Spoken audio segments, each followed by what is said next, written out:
রামমাঝির ট্যাক। এই জায়গাটি ভয়ঙ্কর হিসেবে বিবেচিত হতো। রাস্তা পাকা হওয়ার আগে হয়তো বড় একটি ট্যাক, ঢালু, পাশেই ধলাগড়ের খাল।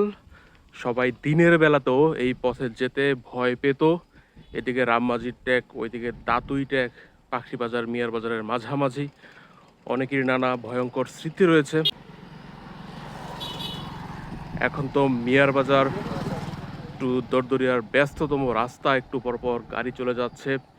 এখানে রয়েছে ঢালু, নির্জন প্রান্তর, গাছপালায় পরিপূর্ণ এবং আশেপাশে কোইন্সিডেন্স হিসেবে বিভিন্ন দুর্ঘটনার কারণে সেই শত বছর আগে থেকে এই জায়গাটি ভয়ঙ্কর হিসেবেই বিবেচিত হতো। এই যে ধলাগড়ের খাল, সামনেই রয়েছে দেওনা দিঘি।